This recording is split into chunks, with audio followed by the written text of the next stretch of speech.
اس کے اندر کرسی رکھی گئی، تابوت میں چاندی کا قفل لگایا گیا، جامع مسجد کوفہ میں رکھ کر اس کی حفاظت کے لیے محافظ مقرر کیے گئے۔ ہر شخص جو جامع مسجد کوفہ میں نماز پڑھتا اسے بعد نماز اس تابوت کو ضرور بوسہ دینا ہوتا تھا۔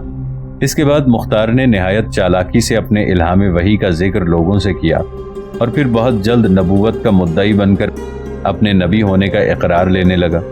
مختار کو حضرت علی رضی اللہ عنہ کے داماد حضرت موسیٰ بن زبیر اور عبداللہ بن زبیر نے بتاریخ 14 رمضان کو شکست دے کر کوفہ میں قتل کر دیا۔ ارم رکی پھر اپنی بات کو آگے بڑھاتے ہوئے وہ کہہ رہی تھی، اب حضرت امام حسین رضی اللہ عنہ کے شہید ہونے کے المناک اور دلگداز واقعے کے علاوہ عبداللہ بن سبا اور مختار ثقفی وہ علامتیں ہیں جو بنو امیہ کے زوال کا سبب بنی۔ اس موقع پر سب سے زیادہ سوچنے اور غور کرنے کے قابل بات یہ ہے کہ جس وقت یہ دونوں گمراہ شخص اپنے کام کی ابتدا کر رہے تھے، اسلام کا کسی قدر ابتدائی زمانہ تھا، صحابہ کرام تھوڑے بہت دنیا میں موجود تھے، لیکن پھر بھی مختار بن عبیدہ ثقفی کس طرح کوفے والوں کو گمراہ کر سکتا ہے؟ کوفے کی تمام آبادی فوجیوں اور مختلف صوبوں کے باشندوں پر مشتمل تھی، جن میں سے ایک حصہ یمن و حجاز وغیرہ کے ان عربوں کا تھا جو ایران کی مجوسی سلطنت سے جنگ چھڑ جانے کے بعد مسلمان ہو کر اسلامی لشکر میں بھرتی ہونے کے لیے مدینہ منورہ میں آئے اور آتے ہی سرحد ایران کی طرف بھیج دیے گئے۔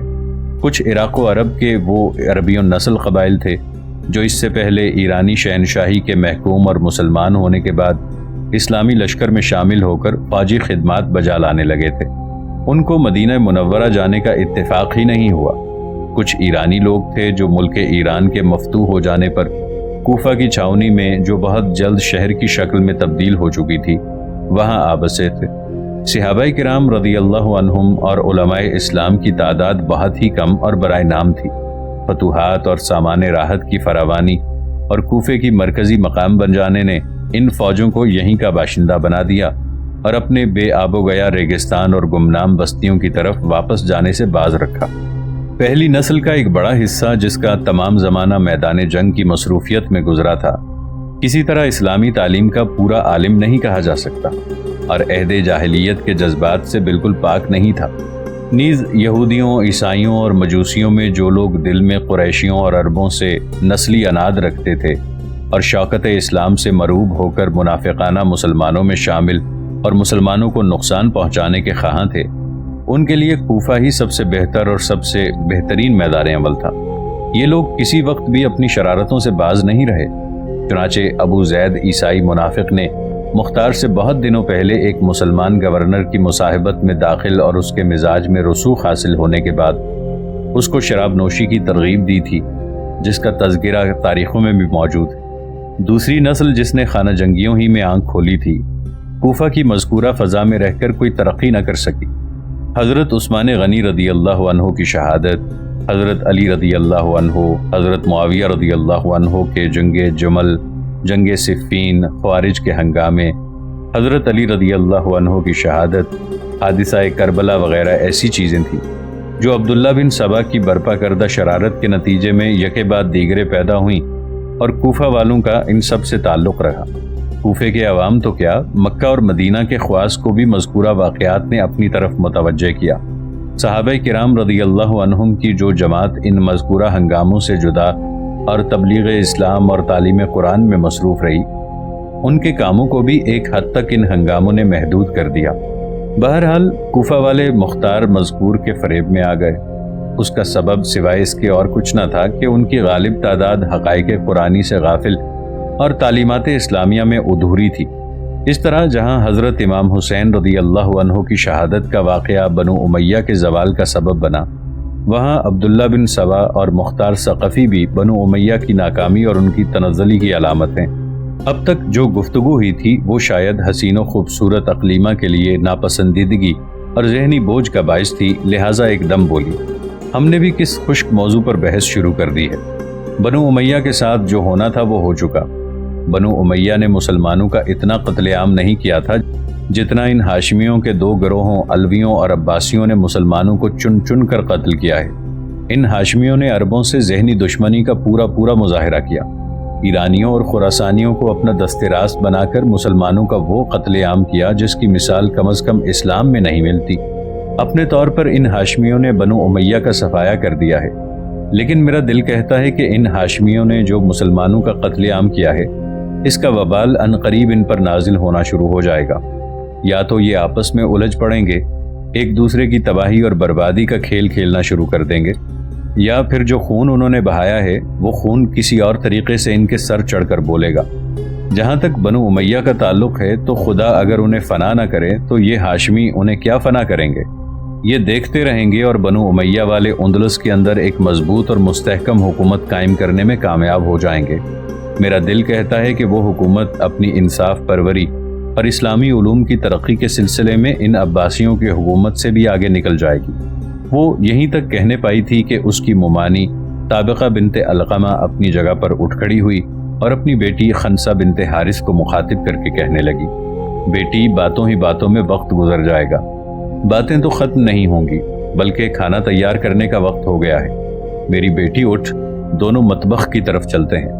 جو ہی خنسہ اٹھی اس کے ساتھ ہی اقلیمہ بھی جست لگانے کے انداز میں اپنی جگہ پر اٹھ کھڑی ہوئی اور پھر اپنی ممانی کو مخاطب کر کے کہنے لگی، آپ ذرا رکیں، میری بات سنیں۔ اس پر طابقہ بنت علقمہ رک گئی۔ اقلیمہ آگے بڑھی، طابقہ کا ہاتھ پکڑ کر جس نشست سے وہ اٹھی تھی اسی نشست پر بٹھا دیا، پھر کہنے لگی، ممانی ہمارے ہوتے ہوئے آپ کام کریں، یہ ہمارے لیے باعث شرم ہے۔ جس نشست پر میں نے آپ کو بٹھایا ہے آپ یہاں سے اٹھیں گی نہیں، بیٹھ کر باتیں کریں۔ میں اپنی بہن خنسہ کو اپنے ساتھ لے جاتی ہوں اور مطبخ کا سارا کام ہم دونوں بہنیں مل کر کریں گی، آپ مطبخ کا رخ نہیں کریں گی۔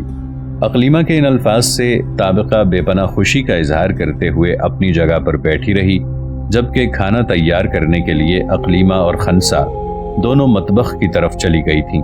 محمد بن اشعث نے رات کا کھانا بھی ان کے ساتھ کھایا اور عشاء کی نماز ادا کرنے کے بعد وہ ان کے پاس سے کوچ کر کے انبار کی طرف روانہ ہو گیا تھا۔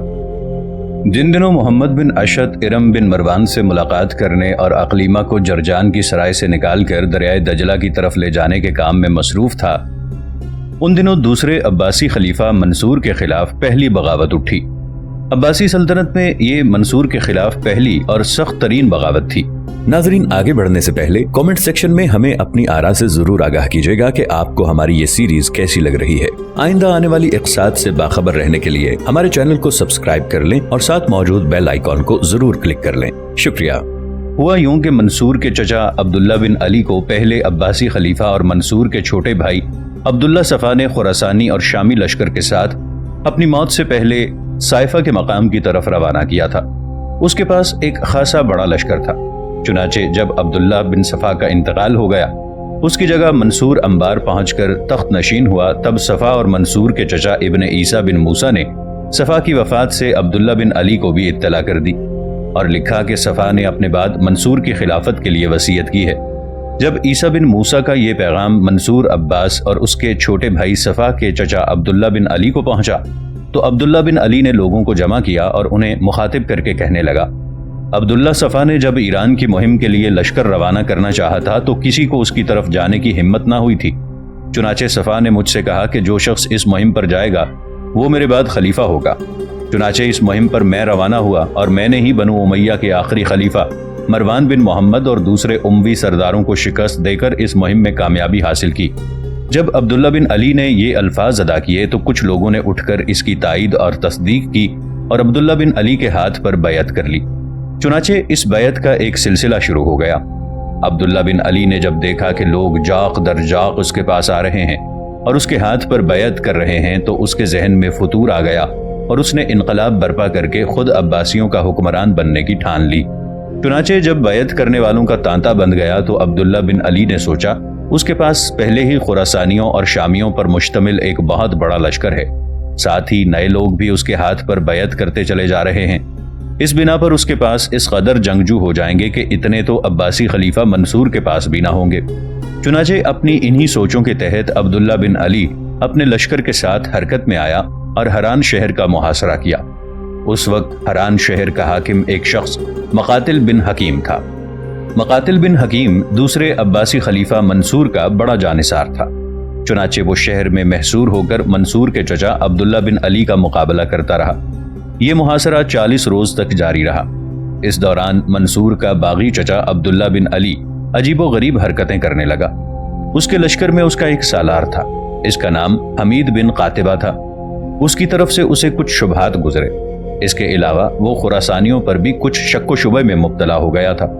چنانچہ انہی شبہات اور جنون کی روشنی میں جب وہ ہران کا محاصرہ کیے ہوئے تھا، بہت سے مشتبہ خراسانیوں کو موت کا گھاٹ اتار دیا۔ اپنے سالار حمید بن قاتبہ کے خلاف وہ براہ راست حرکت میں نہیں آ سکتا تھا، اس لیے کہ حمید بن قاتبہ کے ساتھ اس کے لشکر کا ایک خاصا بڑا حصہ تھا۔ چنانچہ اس نے حمید بن قاتبہ کا خاتمہ کرنے کے لیے ایک چال چلی۔ اس نے ایک خط حلب کے حاکم ظفر بن عاصم کے نام لکھا۔ وہ خط اس نے اپنے سالار حمید بن قاتبہ کو دیا اور یہ کہا کہ یہ خط لے کر وہ حلب کے حاکم ظفر بن عاصم کے پاس جائے۔ یہ خط پڑھ کر ہران والوں کے خلاف حلب کا حاکم ظفر بن عاصم اس کی مدد کے لیے تیار ہو جائے گا۔ اس طرح میری قوت اور طاقت میں اضافہ ہو جائے گا اور ہران شہر کو فتح کرنے کے بعد میں یکے بعد دیگرے دوسرے شہروں کو فتح کرتے ہوئے آخر عباسیوں کے مرکزی شہر میں داخل ہو کر منصور کا خاتمہ کر کے خود عباسی خلیفہ بن جاؤں گا۔ چنانچہ عبداللہ بن علی کا حکم پا کر حمید بن قاتبہ وہ خط لے کر حلب کے حاکم ظفر بن عاصم کی طرف روانہ ہوا۔ راستے میں حمید بن قاتبہ کو نہ جانے کیا شک گزرا کہ اس نے خط کھول کر پڑھا۔ اس خط میں حلب کے حاکم ظفر بن عاصم کو لکھا تھا کہ جو ہی حمید بن قاتبہ تمہارے پاس پہنچے اسے موت کے گھاٹ اتار دینا۔ چنانچہ جب حمید بن قاتبہ نے راستے میں ہی وہ خط کھول کر پڑھ دیا تو اسے عبداللہ بن علی پر بڑا غصہ آیا۔ حلب کی طرف جانے کی بجائے اس نے عراق کا رخ کیا۔ چنانچہ حمید بن قاتبہ نے عباسیوں کے مرکزی شہر انبار کا رخ کیا۔ انہی دنوں ابو مسلم خراسانی بھی منصور کی بیعت کے لیے انبار میں موجود تھا۔ اسی اثنا میں جب خبر پہنچی کہ عبداللہ بن علی باغی ہو گیا ہے اور اس نے ہران شہر کا محاصرہ کر لیا ہے تو منصور عباسی نے اس سلسلے میں ابو مسلم خراسانی سے مشورہ کیا۔ ابو مسلم تو ایسے واقعات کا خواہش مند تھا ہی، فوراً عبداللہ بن علی کی بغاوت اور سرکشی کو فرو کرنے پر آمادہ ہو گیا۔ دراصل بقول مورخین ابو مسلم یہ چاہتا تھا کہ جس طرح ماضی میں اس نے پہلے عباسی خلیفہ عبداللہ صفاح کو اپنا زیر بار کر کے اپنا ممنون اور ایک طرح سے تابع بنا رکھا تھا، اسی طرح وہ منصور کو بھی براہ راست احسان مند بنا سکے۔ چنانچہ ابو مسلم فوراً عبداللہ بن علی کی سرکوبی کے لیے آمادہ ہو گیا۔ حمید بن قاتبہ جو حلب کی بجائے عراق کی طرف آیا تھا وہ بھی ابو مسلم خراسانی سے مل گیا۔ دوسری طرف منصور کے چچا عبداللہ بن علی جو ہران کا محاصرہ کیے ہوئے تھا، اسے خبر ہوئی کہ اس کی سرکوبی کے لیے ابو مسلم خراسانی ایک لشکر لے کر آ رہا ہے اور حمید بن قاتبہ بھی بچ نکلا ہے اور وہ بھی ابو مسلم سے مل گیا ہے۔ یہ صورتحال دیکھتے ہوئے باغی عبداللہ بن علی نے ہران شہر کے حاکم مقاتل بن حکیم کو امان دے دی۔ چنانچہ مقاتل نے اپنی فلاح اور اپنی سلامتی کی خاطر ہران شہر عبداللہ بن علی کے سپرد کر دیا۔ عبداللہ بن علی اپنے دشمنوں کو محفوظ رکھنے کے حق میں نہیں تھا اور فی الفور ان کا خاتمہ کرنے کے درپے ہوتا تھا۔ چنانچہ جب ہران کے والی مقاتل بن حکیم نے ہران شہر عبداللہ بن علی کے حوالے کر دیا تو عبداللہ بن علی نے ایک خط رقہ شہر کے حاکم عبدالعالی کے نام لکھا۔ وہ خط اس نے ہران شہر کے سابق حاکم مقاتل بن حکیم کو دیا اور اس سے کہا کہ اس کا یہ خط لے کر وہ رقہ شہر کی طرف جائے اور وہاں کے حاکم عثمان بن عبدالعالی کی خدمت میں یہ خط پیش کرے تاکہ منصور عباسی کے خلاف وہ اس کی مدد کرے۔ چنانچہ عبداللہ بن علی کا یہ حکم پا کر مقاتل بن حکیم اپنے اہل و عیال کو لے کر ایران سے رقہ شہر کی طرف روانہ ہو گیا۔ اس موقع پر مقاتل بن حکیم سے وہ غلطی ہوئی جو اس سے پہلے حمید بن قاتبہ سے نہ ہوئی تھی۔ حمید بن قاتبہ نے تو عبداللہ بن علی کا خط راستے میں کھول کر پڑھ لیا تھا، لیکن مقاتل بن حکیم نے ایسی کوئی حرکت نہ کی اور وہ عبداللہ بن علی کی طرف سے مطمئن تھا کہ ہران شہر تو اس نے اس کے حوالے کر دیا ہے، اب وہ اس سے کیا چاہتا ہے، لہٰذا فوراً رقہ شہر کی طرف روانہ ہوا۔ رقہ شہر پہنچ کر اس نے عبداللہ بن علی کا خط شہر کے حاکم عثمان بن عبدالعالی کو پیش کر دیا۔ چنانچہ عثمان بن عبدالعالی نے وہ خط پڑھا اور فوراً مقاتل بن حکیم کو قتل کر دیا، اس لیے کہ عبداللہ بن علی نے اپنے خط میں لکھا تھا کہ جو ہی مقاتل بن حکیم تمہارے پاس پہنچے اسے موت کے گھاٹ اتار دو۔ چنانچہ رقہ شہر کے حاکم عثمان بن عبدالعالی نے مقاتل بن حکیم کو موت کے گھاٹ اتار دیا اور اس کے دونوں لڑکوں کو گرفتار کر لیا۔ اسی دوران عباسی خلیفہ منصور نے ایک اور چال چلی۔ اس نے فوراً تیز رفتار قاصد آذربائیجان کی طرف روانہ کیے۔ آذربائیجان کے حاکم محمد کاسول کے نام اس نے لکھا کہ وہ عبداللہ بن علی کا رخ کرے اپنے ساتھ مسلح دستے لیتا جائے اور عبداللہ بن علی کو خلافت کا دھوکہ دے اور اس کا کام تمام کر دے۔ چنانچہ منصور عباسی کے کہنے پر آذربائیجان کا حاکم عبداللہ بن علی کے پاس پہنچا اور اسے مخاطب کر کے کہا، میں نے خود سنا تھا کہ پہلا عباسی خلیفہ عبداللہ صفح کہا کرتا تھا کہ میرے بعد میرا جانشین میرا چچا عبداللہ بن علی ہوگا، لیکن آذربائیجان کے حاکم کی بدقسمتی کہ وہ عبداللہ بن علی کے مزاج سے واقف نہیں تھا۔ جو ہی منصور کے کہنے پر وہ اس کی خدمت میں حاضر ہوا اور یہ الفاظ ادا کیے، عبداللہ بن علی نے اس کی طرف حقارت سے دیکھتے ہوئے کہا، تو جھوٹا ہے، میں تیرے فریب کو خوب سمجھتا ہوں۔ یہ کہنے کے ساتھ ہی اس نے اس کی گردن اڑا دی تھی۔ آذربائیجان کے حاکم کا خاتمہ کرنے کے بعد عبداللہ بن علی نے ایران سے کوچ کیا اور اپنے لشکر کے ساتھ روانہ ہو کر اس نے نصیبین کے مقام پر آ کر قیام کیا تھا اور وہاں خندقیں کھود کر مورچے قائم کر لیے تاکہ ابو مسلم خراسانی کا مقابلہ کرے اور اسے بدترین شکست دے۔ منصور عباسی کو اب یہ شک ہو گیا تھا کہ اس کے چچا عبداللہ بن علی کے پاس ایک خاصا بڑا لشکر ہو گیا ہے اور ممکن ہے وہ ابو مسلم خراسانی کو شکست دے دے، اور اگر اس نے ابو مسلم خراسانی کو شکست دے دی تو پھر انبار شہر تک کوئی لشکر اس کے باغی چچا عبداللہ بن علی کی راہ نہیں روک سکے گا۔ چنانچہ اس نے آرمینیا کے اپنے حاکم کو لکھ دیا کہ وہ بھی اپنا لشکر لے کر ابو مسلم سے آن ملے۔ چنانچہ منصور عباسی کا حکم پا کر آرمینیا کا حکمران بھی حرکت میں آیا اور اپنا لشکر لے کر وہ ابو مسلم خراسانی سے جا ملا تھا۔ آرمینیا کا لشکر اس وقت ابو مسلم سے ملا تھا جس وقت عبداللہ بن علی کی طرف جاتے ہوئے ابو مسلم خراسانی نے موصل کے قریب پر قیام کیا ہوا تھا۔ چنانچہ موصل سے متحدہ لشکر نے کوچ کیا اور نصیبین کے قریب پہنچا۔ نصیبین کے قریب ہی ابو مسلم خراسانی کو کچھ عباسی جاسوسوں نے یہ خبر دی کہ جس جگہ منصور کے باغی چچا عبداللہ بن علی نے پڑاؤ کر رکھا ہے وہاں اس نے خندقیں اور بہترین مورچے بنا لیے ہیں، اور اگر ابو مسلم خراسانی نے آگے بڑھ کر اس جگہ عبداللہ بن علی کا مقابلہ کرنے کی کوشش کی تو عبداللہ بن علی ابو مسلم سمیت اس کے پورے لشکر کا قتل عام کر کے رکھ دے گا۔ چنانچہ ان مخبروں کے کہنے پر ابو مسلم خراسانی سنبھلا۔ اپنے لشکر کے ساتھ وہ نصیبین کے قریب تو پہنچ ہی گیا تھا، چنانچہ اس نے نصیبین کا رخ چھوڑ کر شام کے راستے پر پڑاؤ ڈالا اور اپنے مخبروں کے ذریعے چاروں طرف یہ مشہور کر دیا کہ مجھ کو منصور عباسی کے باغی چچا عبداللہ بن علی سے کوئی واسطہ نہیں، میں تو منصور عباسی کی طرف سے شام کی گورنری پر مامور کیا گیا ہوں اور شام کو جا رہا ہوں۔ ابو مسلم کا یہ حربہ کام کر گیا، اس لیے کہ باغی عبداللہ بن علی کے لشکر میں تو دو طرح کے لوگ تھے، خراسانی اور شامی۔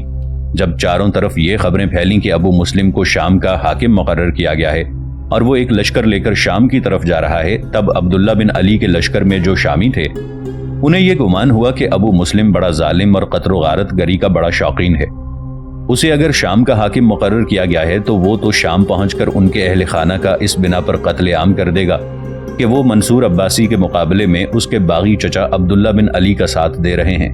چنانچہ ان سوچوں سے وہ گھبرائے اور انہوں نے عبداللہ بن علی سے کہا کہ ہمارے اہل و عیال ابو مسلم کے پنجہ ظلم میں گرفتار ہو جائیں گے، بہتر یہ ہے کہ ہم اس کو شام کی طرف جانے سے روکیں۔ عبداللہ بن علی نے ہر چند سمجھایا کہ وہ ہمارے مقابلے کو آیا ہے، جھوٹ بولتا ہے، اسے کسی نے شام کا حاکم بنا کر نہیں بھیجا اور نہ ہی وہ شام جائے گا۔ لیکن باغی عبداللہ بن علی کی بات کسی نے نہ مانی۔ آخر اپنے سالاروں اور لشکریوں سے مجبور ہو کر عبداللہ بن علی نے اس مقام سے کوچ کیا اور ابو مسلم خراسانی کی طرف بڑھا۔ چنانچہ جب عبداللہ بن علی اپنے مقام کو چھوڑ کر شام کی طرف روانہ ہوا تو ابو مسلم خراسانی فوراً حرکت میں آیا اور جس جگہ عبداللہ بن علی نے اس سے پہلے پڑاؤ کر رکھا تھا، جہاں اس نے مورچے اور خندقیں بنا رکھی تھیں، وہاں آ کر ابو مسلم خراسانی ان مورچوں اور خندقوں پر قابض ہو گیا اور اپنے لشکر کو اس نے وہاں استوار کر لیا۔ چنانچہ مجبور ہو کر عبداللہ بن علی کو اپنے لشکر کے ساتھ لوٹ کر اسی جگہ قیام کرنا پڑا جہاں نصیبین کے قریب چند دن پہلے ابو مسلم نے قیام کیا تھا، اور وہاں سے اٹھ کر وہ شام کی طرف جانے والی شاہراہوں کی طرف گیا تھا۔ اس طرح عبداللہ بن علی کو دھوکہ دے کر ابو مسلم خراسانی نے بہترین لشکرگاہ حاصل کر لی تھی۔ دونوں لشکروں میں لڑائیوں کا سلسلہ شروع ہوا، کئی مہینے تک لڑائی ہوتی رہی۔ آخر ابو مسلم نے باغی عبداللہ بن علی کو شکست دی اور باغی عبداللہ بن علی رزمگاہ سے بھاگ کر بصرہ میں اپنے بھائی سلیمان بن علی کے پاس جا کر چھپ گیا۔ جب عبداللہ بن علی شکست اٹھا کر بھاگ گیا تو ابو مسلم نے اس کی لشکرگاہ کو لوٹ لیا اور مال غنیمت خوب ہاتھ آیا۔ دوسری طرف انبار شہر میں عباسی خلیفہ منصور کو جب اپنے باغی چچا عبداللہ بن علی کی شکست کی خبر ہوئی تو اس نے اپنے ایک خادم ابو نصیب کو اس مال غنیمت کی فہرست تیار کرنے کے لیے روانہ کیا جو ابو مسلم بن علی کی شکست کے باعث ابو مسلم خراسانی کے ہاتھ آیا تھا۔